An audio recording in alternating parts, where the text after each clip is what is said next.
काटे के नहीं अरे दादाजी काय भगा तारे भौजी का बोले भौजी काय अचानक भागलू याद याद बाप रे हे बा हंगा में घुसल गहू मनसा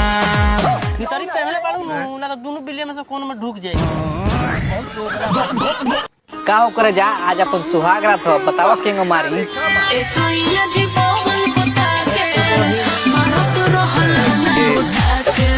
लांगा उठा के लाणे मारी हम तो पूरा उघार के मारे ट्रक जहाज पनिया जहाज लाड़वा लसन सब चढ़ेला चढ़ावे के बाद तो चढ़ाओ आगे के भी चालू करो बाबू हमार लात पाजब लेके बैठले बा लिया के चढ़ाबो ओबा के भाई बहन चोट डराम चढ़ गई तो सब जना के बहन जो तलवार से काट देम बाबू जी काहे दिला तनी गहूं चाउर घरे के देता नी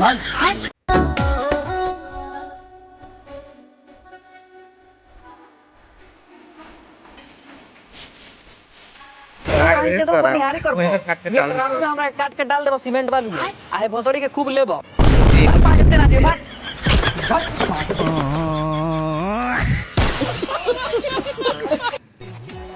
करे जा चलो तो हम पी के आइल बनी लेवे के मन करता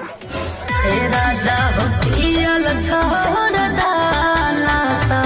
लिहल छोड़ दा लिहल छोड़ के मुठ मारे लगे बाकी पियल ना छोड़े 22 तारीख के शादी कहू और 23 तारीख के सुहाग रात मनाऊ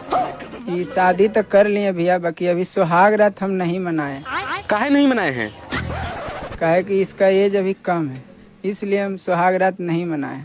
ना जी यहाँ के झूठ बोलता नहीं 5 साल पहले बनाती याद नहीं था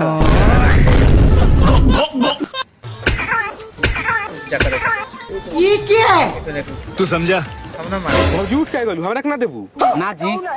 काहे हो खाना दे पूरा घर पे लोग लेता हमर सामान के समुंदर सामान हो के रबड़ हबू रे छोड़ी सामान हो के रबड़ हबू तेरा जाता रखे वाला नाड़ पेरल बका नइखे लोग लबड़ा के चूची हो देख कहूं तो भाई रुको जरा अब निकला काका तोरा पोहनिया चोदो